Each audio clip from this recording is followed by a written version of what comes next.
உங்கள் favourite outfit இந்த மாதிரி லைட்டாக கிழிஞ்சிருக்கா?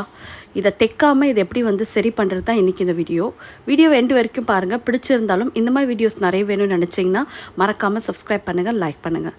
நமக்கு பிடிச்ச அவுட்ஃபிட் சம்டைம் வந்து கட் பண்ணும்போது தெரியாமல் நம்ம சிசர்ஸ் எப்படி கட் பண்ணியிருக்கலாம், இல்லை ஆணி மாட்டி அது டேராக இருக்கலாம். இன்றைக்கி இந்த வீடியோவில் அதை எப்படி ரெடி பண்ணுறது தான் பார்க்க போகிறோம்.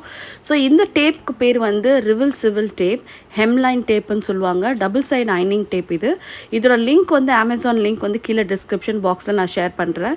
கிளிக் பண்ணிவிட்டு நீங்களும் இதை பர்ச்சேஸ் பண்ணிக்கலாம்.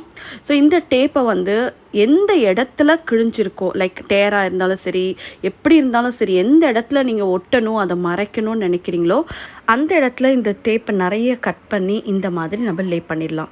இந்த கட் பண்ண சிசர்ஸ்லாம் எதுவும் தேவையில்லை. ஜஸ்ட் லைக் தட் இப்படி கையில் இழுத்தாலே நமக்கு வந்துடும். ஸோ ஸ்டிச் பண்ண தேவையில்லை, கடைக்கு கொண்டு போக தேவையில்லை, தையல் கடைக்கு இதை ரெடி பண்ணுறதுக்கு வீட்லேயே வேறு அயன் பாக்ஸ் வச்சு இதை ஃபினிஷ் பண்ணிடலாம். ஸோ எல்லா இடத்துலையும் நம்ம இதை மாதிரி டேப்பை வந்து ரெடி பண்ணிக்கலாம்.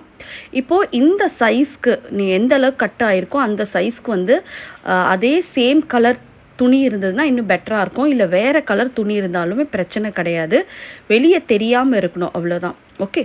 ஸோ இப்போ வந்து பார்த்திங்கன்னா அயன் பாக்ஸ் வந்து மீடியம் ஹீட்டில் வச்சு நீங்கள் தேய்க்கக்கூடாது. அயன் பாக்ஸை ஜஸ்ட் லைக் தட் வச்சு மேலே எடுக்கணும்.